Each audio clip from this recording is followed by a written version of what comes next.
Hello, Dan. Hello, Nikki. It is Holy Saturday, April the 7th, and I am making a video. I'm making this video in response, Dan and Nikki, to the topic at hand of the midlife crisis, or the what would I do with the rest of my life if I could. I've got lots of notes here. I think this is going to be a long video, so bear with me. So the question, Dan, that I think you posed is, if I had sufficient time and resources, what would I do? So I thought about that, and I thought about what the assumption is in that question. I guess there's really two assumptions. The first one is that we're not currently doing it, and that we don't. And if we were to do it, that we don't currently have the time and the resources to accomplish it. So,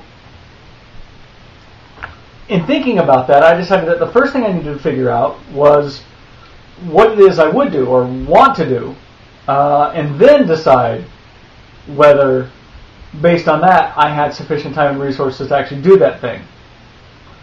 So what would I do? To answer this, I guess I have to ask another question, and that is, what exactly are we talking about? Are we talking about swimming, or programming, or writing, or thinking, or raking leaves, or playing music, or riding motorcycles? Are we talking about concrete things like those, things that can be defined, things that can be measured, things that can be checked off a list?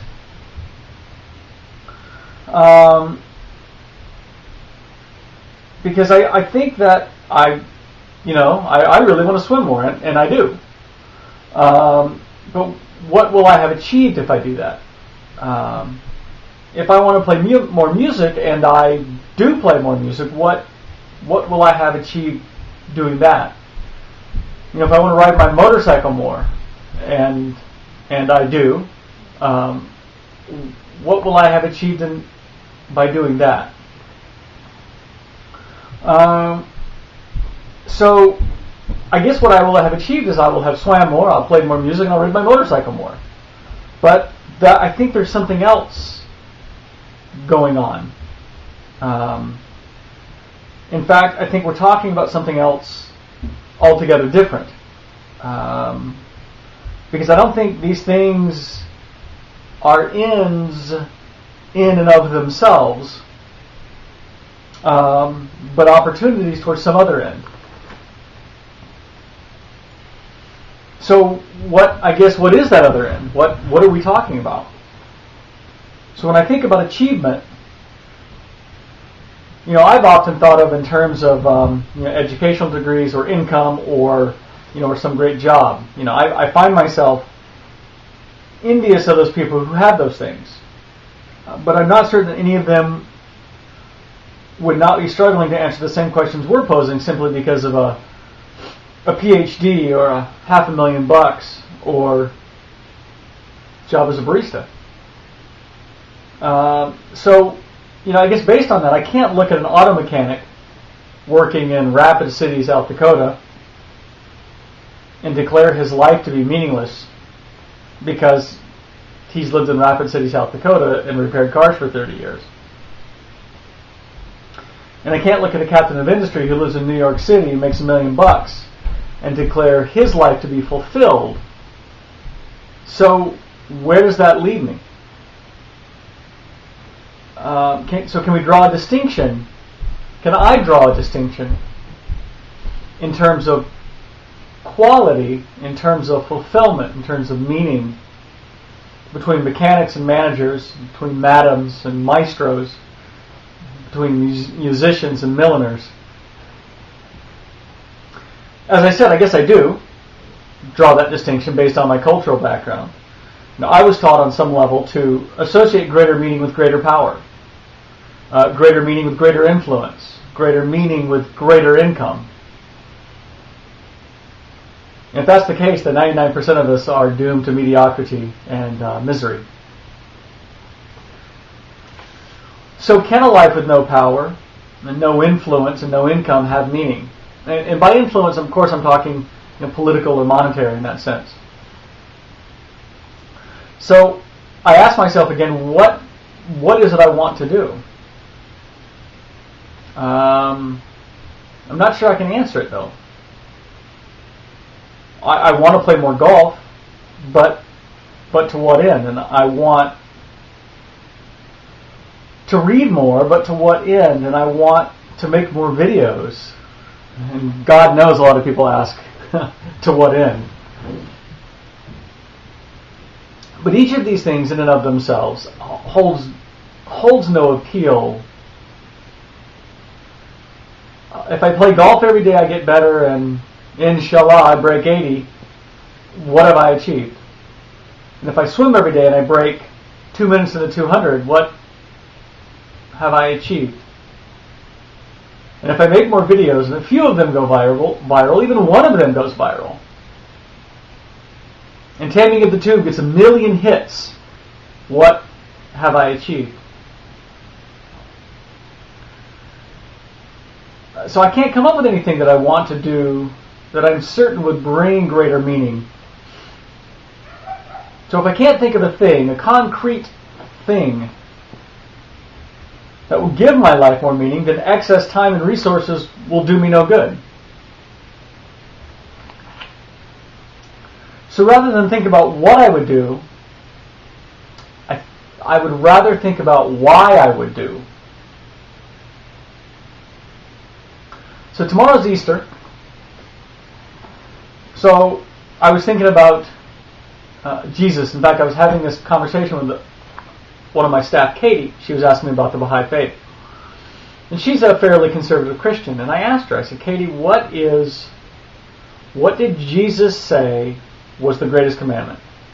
When he was asked by the Pharisees, how did Jesus respond to that? He said, she answered me correctly, love God with all your heart and your soul and your mind, and love your neighbor as yourself. So he didn't say love Christians, he didn't say love Muslims, he didn't say love Jews, he didn't say love Baha'is.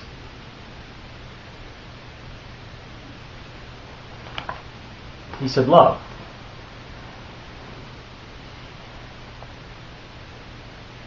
So for Baha'is, unity and the love that comes from that is paramount. Baha'is have set up houses of worship on the continents, on each continent. There's one in north of Chicago. Nikki, if you didn't know that. But they're not Baha'i houses of worship. They are universal houses of worship. They are houses of worship. You could even say they're Catholic houses of worship. Catholic with a small c. They are houses of worship for all people of faith.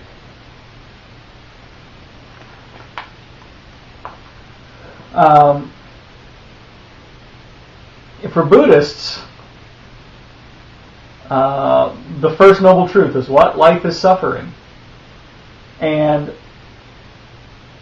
one of the things that we have to do is figure out how to relieve that suffering.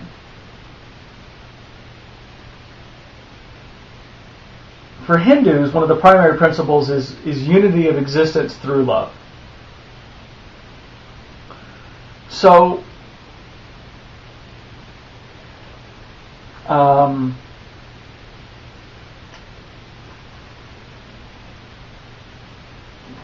things like love, things like honor, things like fidelity are important, even among Hell's Angels. So, when I think about not what I would do, but why I would do, I think love and unity, to love and to unify, that's the why. To connect is the why. So, while there's definite benefits, don't get me wrong, about living in America. I think the streak of individualism that has defined America has also created a crisis in identity and meaning. We've got no culture, no set culture, no culture that we can fall back on. That defines our interactions. That defines how we get married, how births are celebrated, how burial and grieving is to be conducted. Dan, you said, was it Eric, I think, made the comment to you that the problem with white people is that they don't know how to grieve. They don't know how to deal with grief. They don't know how to deal with someone dies. Whereas in the native, the Indian community, they do. They have a prescribed culture, a method. They know what they're going to do. They know what steps they're going to go through. And you could say that we each come from maybe a background or a culture that defines some of those things for us. But in America, it's easy to simply ignore that, or to simply move to another part of the country and to have no culture at all.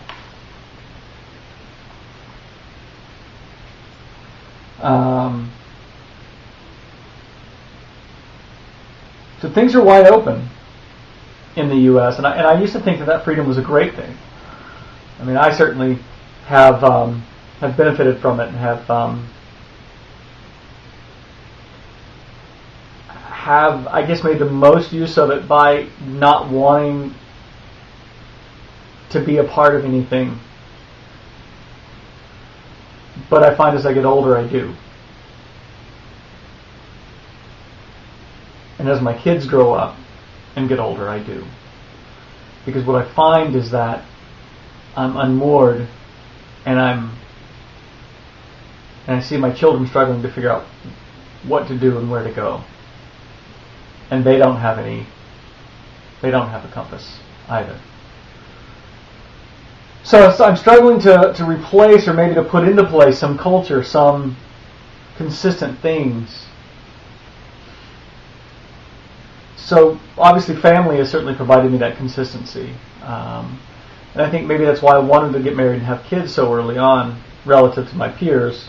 Well, excluding, Dan and Randy, or Dan and Marty.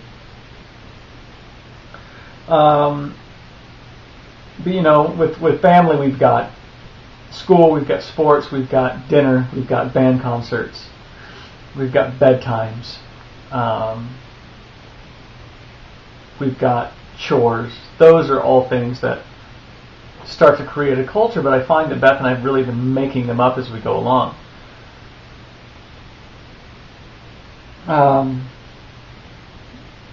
So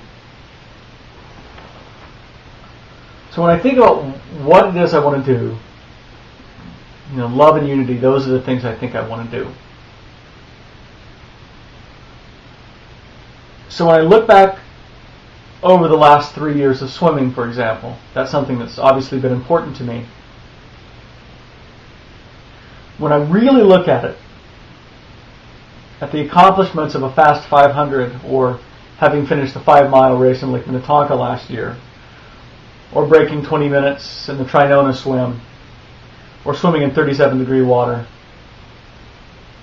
All these things are, really quite meaningless. That is to say, they are meaningless in and of themselves. They are meaningless outside of the communal context.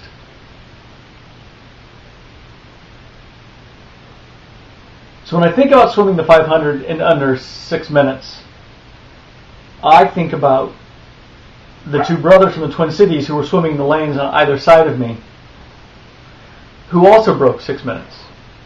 I think about standing on the pool deck afterwards, smiling and shaking hands and congratulating each other. And I think about that connection that I made.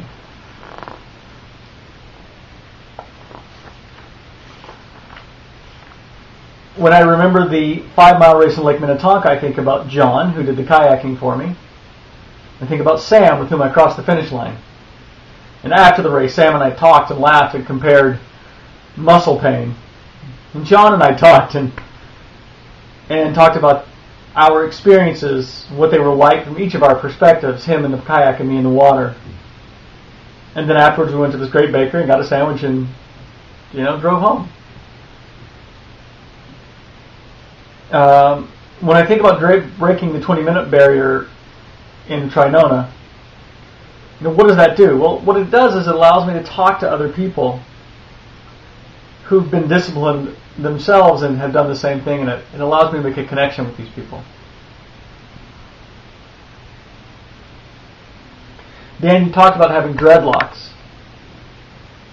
And I think one of the most important things for you about that was it allowed you to make a connection with people you would not ordinarily make a connection with. Same thing with swimming. Fast is, I have to be disciplined in order to get to that point so that I can then make that connection with those folks. I laugh a lot and talk about swimming in 37-degree water, swimming every Sunday until the snow and the ice came. But again, what did we really achieve? Well, what we achieved was a unity of souls.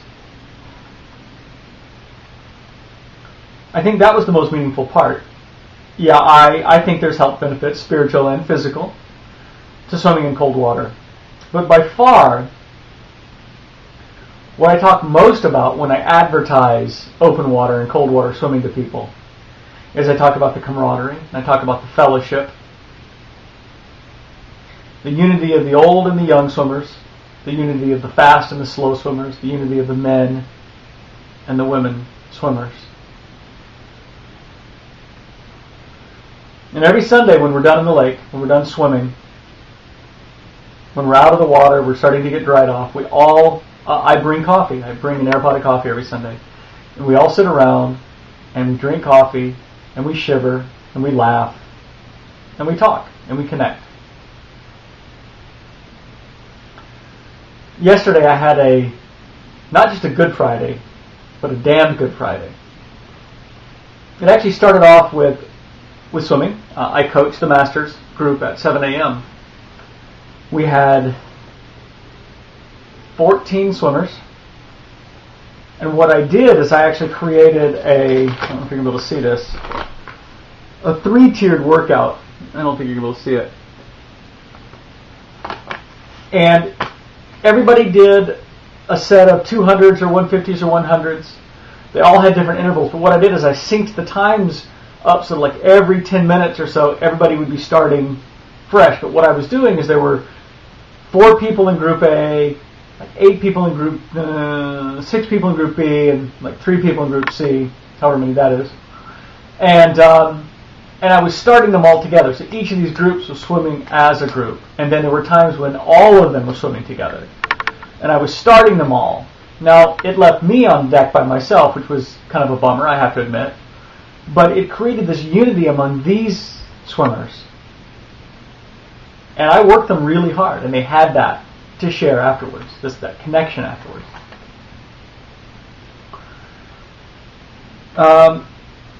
Since it was Good Friday, the universities in town didn't have classes. A lot of people were clearing out of town because they were traveling for Easter.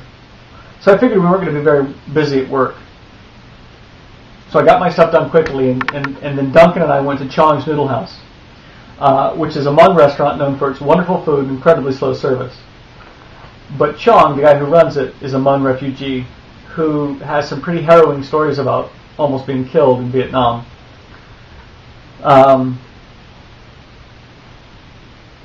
But Duncan and I spent an hour and a half talking about Portland and talking about life and talking about whatever. And admittedly, it was rather awkward because I don't have a lot of practice talking with my grown sons about life. But we did it.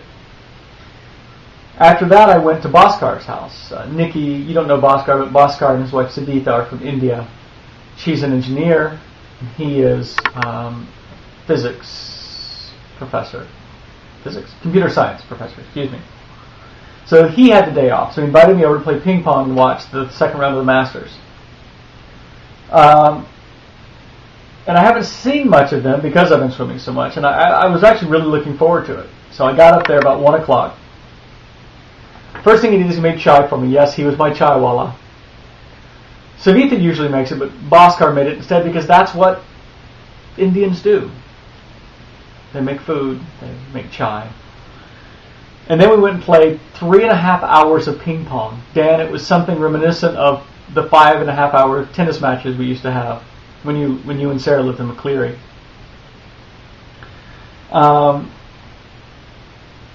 And the interesting thing is that what we weren't really so much playing as we were communing. Neither of us were very invested in the outcome. That doesn't mean we weren't playing hard. We were playing incredibly hard.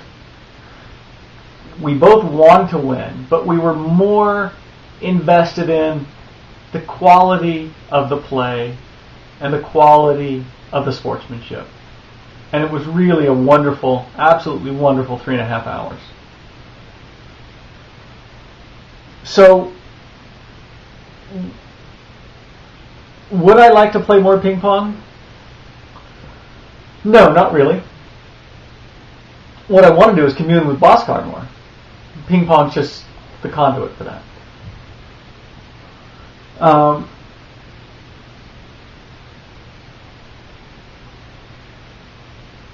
So, and when I think about these kinds of things, I think the most obvious example is these videos that we're making.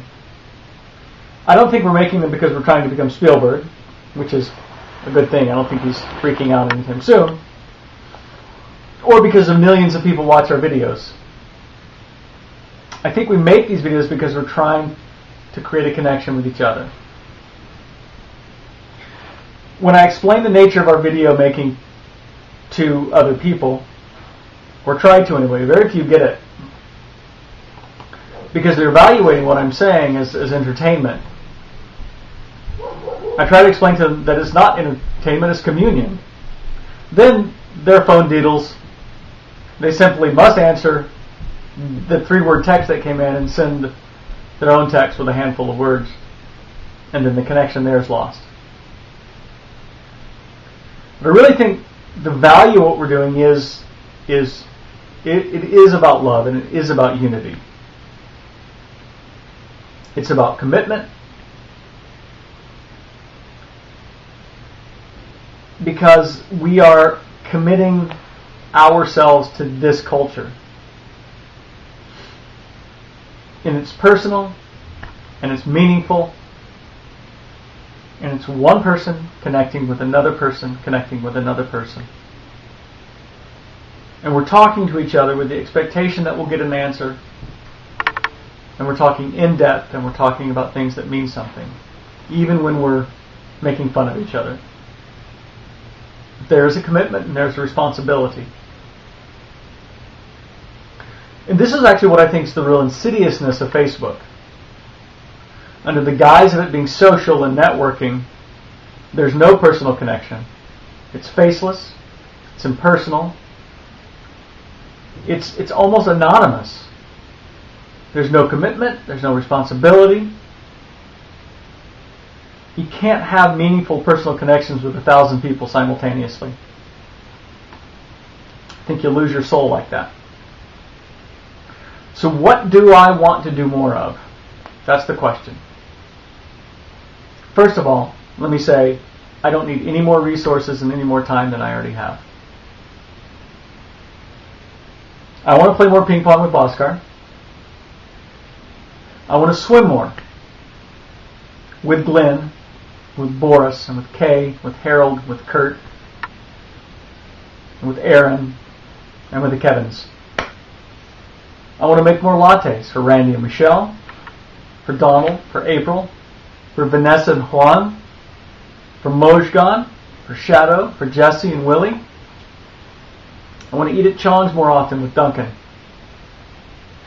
I want to play more gin with Colleen. I want to win Trinona with Ian and with Jed. I want to watch more Firefly with Galen. And I want to play catch with Preston. I want to listen to more old Chicago Transit Authority with Marshall. I even want to have more family dinners with my in-laws. I want to drop off bills in person to Diana and to Carol at Zabel's and to Rich at the bakery. and to the folks at Blado's. And I want to buy more produce at Rochester Wholesale Fruit so Neil and I can talk about our kids. I want to do more crossword puzzles. I want to raise more family. And I want to make more love with Beth. And finally, I want to make more videos with Dan and with Nikki. I may still be dead, but I am definitely not alone.